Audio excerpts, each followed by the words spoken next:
Angasa Oromoo Booran. Ijoollee keessanii xixiqqoo dhufte maal barsiifte? Agaggaay. Aamusee. Argitoomtee.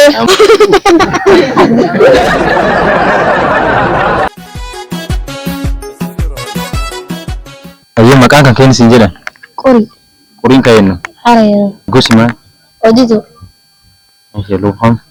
Ilma gooruu. Atiin sadarkaa gadaa keessatti amma sadarkaa tamir jirti? Dabballe. Dabballee. Dabballee jennu? Dabballee atiin dabballee jennu? Guyyaa horuu. Dabballee guyyaa boruuti. Yoon buufatan dabballee sana? Ganna furiidha. Ganna furii tapha? Eessa buufatta? Liiba. Liiba? Liiba.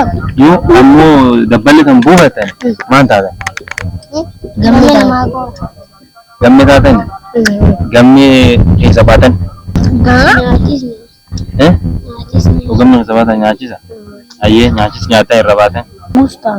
Buustaatani? Buusu keessa baatan? Raa. Raafu keessa waan ammal? Doori. Doori keessa baan? Gadaa. Yoo abbaa gadaa guyyoo boruu baalli fudhate. Qora jaarsa maal ta'a?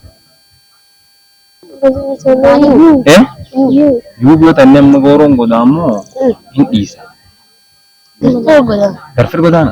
Gooroo dhiise garfir dhufee godaana. Angasa Oromoo Booran. Oromoo namni dhufti kaanii isa maal isa irra barate? Ijoollee keessanii xixiqqoo dhufte maal barsiifte? Algaggaa sun dhaadhee? Agaggaay. Aamusee. Argitoomtee. Aamusee jala kabare? Tomboora. Aamusee. Morkalee. Aamusee. Kalee arbaa. Aamusee. Arbi xiqqaa. Aamusee. Arbi guddaa. Aamusee. Mala beekuraan dakkeessoo. Lammeessoo. Sadeessoo. Abbaa dugda.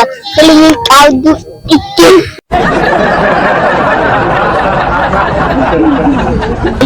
Algaggaa jalqabe?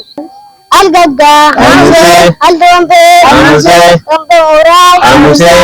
Morkalee. Aamusee. Kalee arbaa. Aamusee. Arbi guddaa. Aamusee. Arbi xiqqaa. Aamusee. Mana wal walaan dhahe dakkeessoo.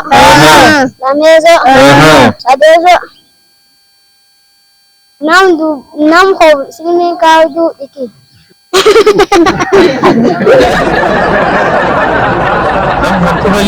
Ini